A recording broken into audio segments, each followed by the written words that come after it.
철학이 좀 철학하면은 그냥 보편적이도 좀 이성적인 느낌 들잖아요. 시는 주관적이면서 좀 감성적인 생각이 들고요. 어떻게 이 두 가지를 결합을 해서 쓰실 생각을 하셨는지. 나쁜 철학자가 있고요, 나쁜 시인이 있는데 좋은 철학자와 좋은 시인의 수준을 얘기하면요, 그 좋은 철학자는요, 철학은 일단 머리로 들어와야 돼요. 좋은 철학자는 머리로 들어와서 마음까지 내려와요. 그러니까 그게 단순히 개념이 아니다라는 느낌이 확 오고, 좋은 시인은요 마음으로 들어오는데 머리까지 치고 올라와요. 그러니까 예를 들면 제가 썼었던 김수영은 그래요. 읽으면 이렇게 뭐 아프게도 오고 막 이렇게 뭐 좀 서러움의 감정이 제일 많은 시인이라 그렇게 딱 오는데 머리에 자각이 와요. 근데 감상주의에 빠뜨리는 시인도 있어요. 그러니까 마음에만 머물다 만다 그냥. 그리고 머리로만 머물다 만 철학자들도 있어요. 샌들이 그랬을 거예요. 샌들 그닥 글을 잘 쓰는 편은 아니에요. 예를 들면 제 글이 머리로 들어가서 마음을 울리는 글을 쓰려고는 해요. 그게 되는지는 모르겠어요. 네, 고마워요. 고마워요. 아, 좋다. 그러니까 시인, 여기서 제가 두 권의 책에서 철학적 시 읽기 즐거운 괴로움에서 다뤘던 시인들은요, 제 지성을 건드렸어요. 읽으면서. 그러니 그 지성으로 가가지고 그런 마음을 건드렸던 철학자랑 매치를 시킨 거예요. 그러니까 제가 이렇게, 그래서 그건 알죠. 위대한 시인이요, 허접한 철학자보다 수천 배 남편이에요. 철학자와 시인들 중에서 누가 위대하냐면요, 시인이 더 위대해요. 철학자, 시인의 시 한 편은요, 시 한 편을 가지고 철학자는 책 한 권을 쓰니까. 시인들은 너무나, 그러니까 일관성이 없는 사람들이에요. 시인들은 시 한 편 한 편이 달라요. 다른 자아야. 막 내가 뭐 저 여자 보니까 좋으니 시 한 편, 뭔지 아시겠죠? 고기를 먹으니 좋으니 시 한 편, 애완견을 보다가 아껴야 된다 시 한 편. 그러니까 철학자는요, 야 네가 고기를 먹으면서 어떻게 애완견을 아껴? 우린 이러거든요. 근데 시인들은요, 개고기도 먹다가 애완견도 키우는 사람들이에요. 근데 이게 우리가 그렇잖아요. 그러다 보니까 개고기의 맛있음에 대한 시도 한 편 쓰시고요. 그러니까 애완견과 살아가는 절절함에도 시를 쓰세요. 그러면 철학자 입장에서는 둘 중에 하나가 잘못된 거라고 평가를 내려요. 그래서 시인들이 좀 편하고요, 자유롭죠. 그래서 시 한 편이 책 한 권이다, 정합적인 책 한 권이다라고 보시면 돼요. 그러니까 시를요 똑같은 밀도로 읽으시려고 그래서 그래요. 시 잘 읽는 방법 가르쳐 드릴까요? 대중매체 없어야 돼요. 아무것도 없어야 돼요. 그리고요, 시집도 들고 가시면 안 돼요. 시집을요 푹 찢으세요. 아무 편이나 5편 정도의 시만 딱 가지고 어디에 가세요. 밤에 TV 같은 거 보지 마시고 아주 느리게 읽으면 시가 들어와요. 이렇게 아주 예쁘게. 우리는요 산문 읽듯이 속도로 시를 읽어요. 그건 압축 파일이에요. 시는 압축 파일 아시죠? 이렇게 해가지고 풀어야 돼요. 알집에 넣어가지고 풀어버려야 돼요. 근데 그거를 훅 보니 재미가 하나도 없죠. 근데 풀리면요, 시인이 뭐를 보고 느꼈는지 내면으로 들어가는 느낌이 확 들어요. 그 경험을 한번 해보시려면 지금처럼 이렇게 스마트폰에서 기사 보던 속도로 읽으시면 안 돼요. 시는 아주 느리게 읽혀야 돼요. 그래서 그렇게 생각하세요. 한 편의 시가 한 권의 책이다. 그러니 한 권의 책 읽는 정도의 시간만 들이면 된다라면 시를 다 읽으실 것 같아요. 네. 이것도 약간 교육의 병폐인 것 같아요. 그 고등학교 때 그 시를 막 분석해서 우리는 네. 공부를 하잖아요. 그러니 시는 어려운 거다라고 어렸을 때부터 막 주입이 돼서 네. 읽기가 더 어려웠지 않나 싶어요. 그래서 제가 그 어떤 강의에서도 항상 얘기하지만, 그러니까 이런 말투를 제가 시에서 가장 소중한 거는요, 시를 악보처럼 생각하셔야 돼요. 악보. 그래서 연가행을 이렇게 띄는 거예요. 그 연가행을 준수하셔야 돼요. 제가 항상 얘기했지만 그 띄는 공간은 침묵이죠. 침묵과 말이 합쳐지면 리듬이 생겨요. 제대로 읽어야 돼요. 황지우의 너를 기다리는 동안이라는 시가 거기 있는데요. 이렇게 돼 있어요. 시가.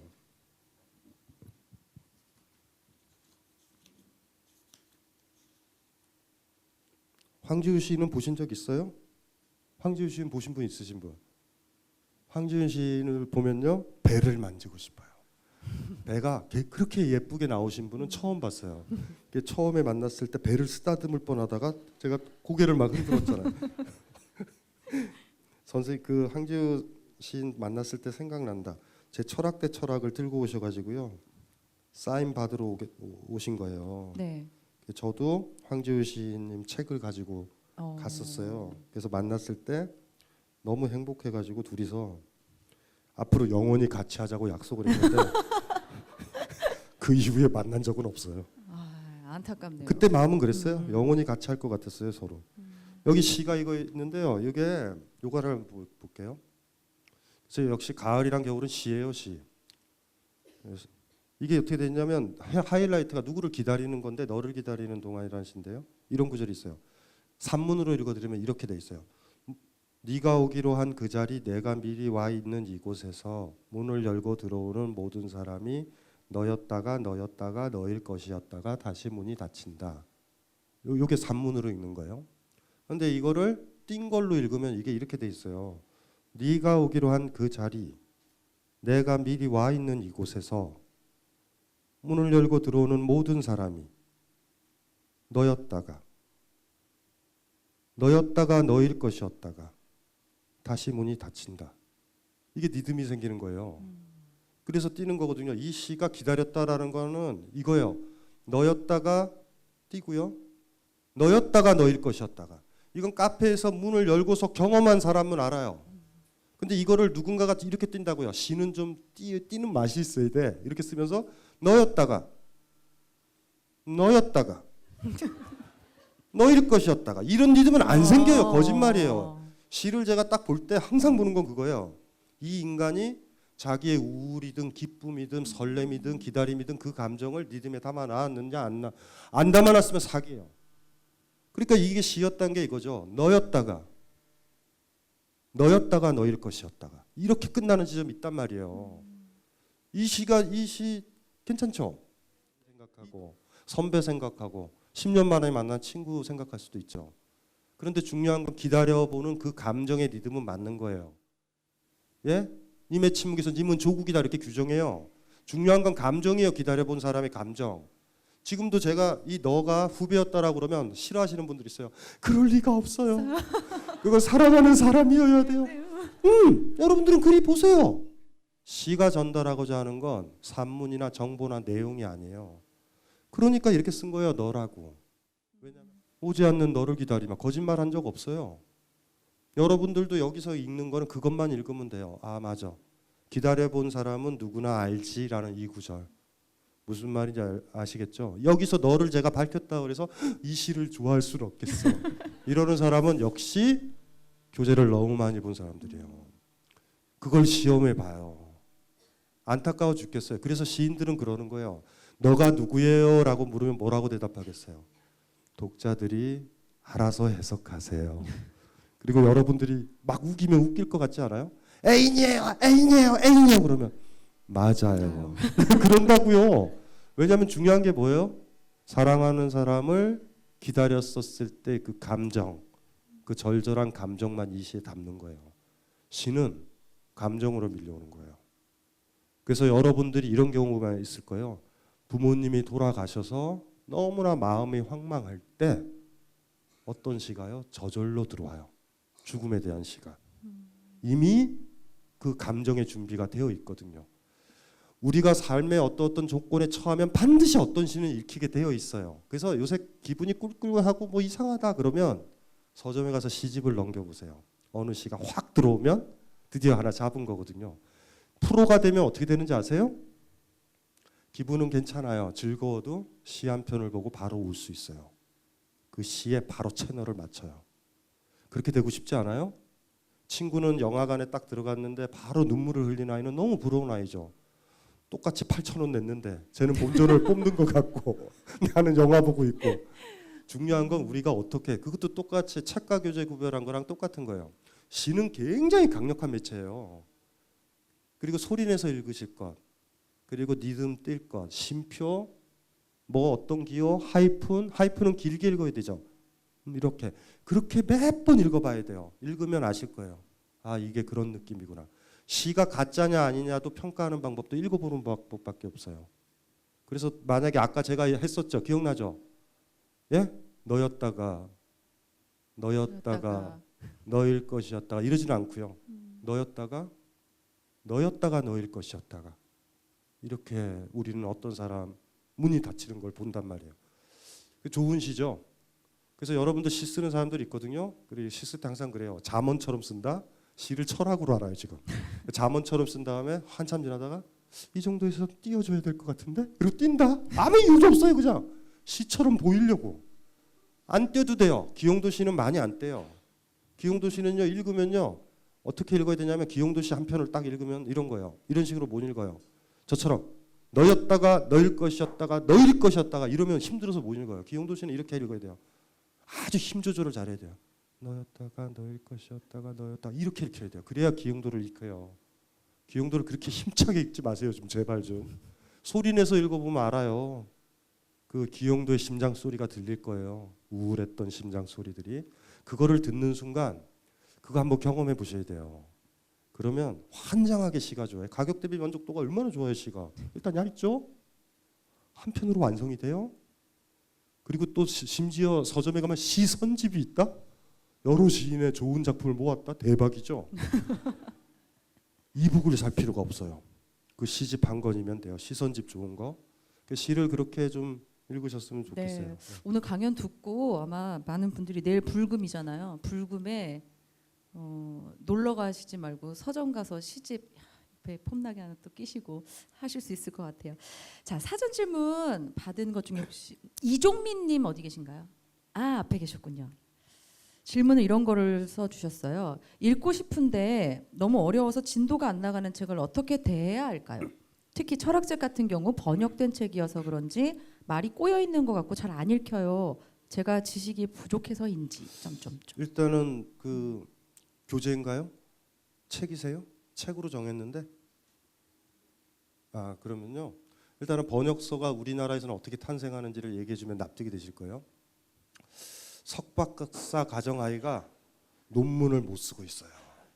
교수가 자꾸 다음 학기에 내래. 그럼 할 일이 없잖아. 그럼 컴퓨터 옆에다가 책 받침대를 놓고 원서를 하나 올려놔서 번역을 해요. 조금씩 술 한 잔 마시고 번역하고 마시고 번역하고 해요. 그리고 그리고 본인한테 그 책이 간 거예요. 어렵죠. 제가 왜 이 얘기를 하냐면 일본은요 최고 전문가가 번역을 해요. 마지막에. 우리는요 대학원 다녔던 사람이나 자리를 못 잡아서 외로운 사람들이 부인이 구박을 하죠.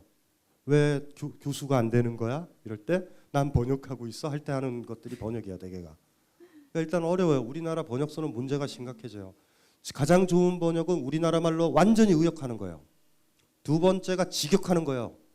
뭔지 알죠? 완전히 퍼펙트하게 진짜 우리나라 말 개무시하고 직역하는 거예요. 그건 읽혀. 제일 문제가 뭔지 아세요? 아는 부분은 의역하고 모르는 부분은 직역하는 책이 있어요. 환장을 해요 이런 책들이. 대개가 그래요. 대개가. 그리고 술 한 잔 마시고 하고 제가 아까 책 같은 거 쓸 때 그 얘기를 안 했나요? 감정 수업 마무리할 때는 2주나 그 시간에 30여 시간밖에 안 자요. 왜냐하면 제 정신과 저 책이라는 걸 일치시켜야 돼요. 완전히 순수하게 잠도 안 온 정도까지 와야지 한 권이 완성이 돼요. 그건 제가 아는 한 종교적 예식 같은 거예요. 책이 나올 때까지 마치 있죠? 마치 내 부인이 아이를 낳을 때 졸지 않는 것처럼 뜬 눈으로 밤을 새우는 거예요. 마지막 프롤로그까지 이렇게 쓰는 거거든요. 그렇게 안 해요 사람들은요. 그러니까 애인이랑 실연당했을 때 번역한 부분이랑요. 무슨 말인지 알죠? 기분 좋을 때 번역한 게 다 달라요. 한 번에 종주하듯이 번역을 해줘야 되거든요. 그리고 또 하나가 번역을 할 수준이 안 되는 사람들이 번역을 많이 해요. 그래서 가급적이면 우리나라 학자가요 번역서 말고 어떤 책을 소개하거나 이런 책들 있죠. 그 책을 읽으시면 가독성은 높아요. 번역서를 많이 보지 마시고요. 현재 한국 수준의 인문학 수준인데요. 외국어 책을 번역한 책이 있다라고 그러면 그 나라 언어를 좀 아시면 아마존이나 교보문고나 이런 데를 가서 그 원서를 사셔서 대조를 해서 보시면 편해요. 원서 보기가. 그런 용도로 쓰이는 게 좀 좋아요. 그 진짜 좋아하는 책을 사셨으면 외국은 번역이 안 그래요. 그러니까 영어로 된 번역만 하더라도 불어 책이나 독일권 책을 영어로 번역해도 번역 진짜 좋아요. 그러니까 우린 좀 양심이 좀 없는 것 같아. 독자를 엿먹이는 거예요. 그러니까 자기가 시간 보내는 책을 배설하듯이 그렇게 출판을 하면 안 되거든요. 자기도 읽히고 주변 사람도 읽혀야 되잖아. 근데 그 당시 그런 책이 원고가 오면 편집자들은 또 이렇게 생각해요. 어려운 철학이니 내가 교정을 보기가 힘든 걸 하고 그냥 내어도. 그 독자들도 받고 역시 철학은 어려워. 이러면서 이러고 말아요. 그런 거 없어요. 그러니까 좋은 어떤 저자들의 책들을 좀 많이 좀 보셔야 돼요. 그래서 번역서는 조금 신뢰를 하지 마시고요. 이런 번역서는 신뢰하세요. 어떤 교수가 있는데 그 분야를 전공을 하셨는데요. 정년 퇴직을 하시고요. 그 책 예전에 번역했던 걸 다시 개정해서 내신 책은 진짜 좋아요. 그러니까 마치 유서처럼 남긴 번역서들이 있거든요. 그런 거는 좀 읽어보세요. 그 나이를 좀 많이 보셔야 될 거예요. 번역자가 지금 자리를 잡고 있는 사람인지 논문을 썼는지 이런 다 고려를 해야 돼요. 진짜 우리를 위해서 번역을 했는지 지가 소일거리를 한 걸 가지고 번역서도 업적이 되니 5점인지 10점인지 얻으려고 급하게 출판사에서 낸 건지 이건 좀 구별을 하시면 좋을 것 같아요. 네, 뭔가 좀 새로운 사실을 저도 좀 안 것 같아서 놀랍습니다.